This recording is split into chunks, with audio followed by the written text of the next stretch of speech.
आपल्या सगळ्यांना माहिती आहे की भारत 1947 मध्ये झाला.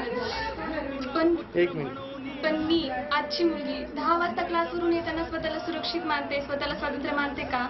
ह्याचे जिम्मेदार कोण आहेत? मी स्वतः न भीता 10 वाजता माझ्या घरी पोहोचू शकते का? मग आपण सगळ्यांनी विचार करायला हवा ना, हा समाज जिम्मेदार आहे ह्यासाठी. जोपर्यंत आपण आपले विचार बदलत नाही तोपर्यंत समाज बदलणार नाही, तोपर्यंत हे अतिप्रसंग थांबणार नाहीत.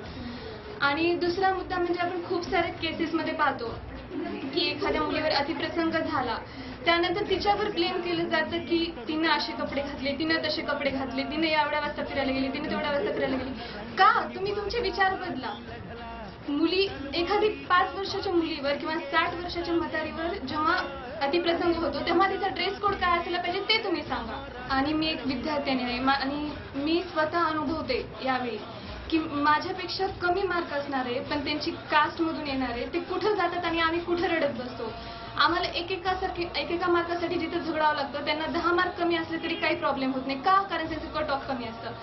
पुढे कोणत्या कॉलेजमध्ये गेलं तर त्यांच्या फीस घेतल्या जात नाही, त्यांच्या फीस कमी असतात, असल्या तरी त्यांच्या फीस परत मिळतात आणि आम्हाला मराठ्यांना तिथंच रडत बसावं लागतं, झगडावं लागतं स्वतःसाठी. आणि ऑप्शन शेवटी काहीच नाही, रडून झगडून पण आम्ही तिथंच आहोत. म्हणूनच 19 सप्टेंबरला आम्ही सगळ्या मराठ्यांनी कोपर्डीची जी घटना झाली त्या मुलीला न्याय मिळण्यासाठी, आरक्षणासाठी हा आयोजित केला आहे. कृपया आपण सगळ्यांनी सहभाग घ्यावा. मराठी स्त्रियांनी, पुरुषांनी, छोट्या लेकरांनी सुद्धा आपल्या समाजासाठी काहीतरी करण्याची वेळ आली आहे.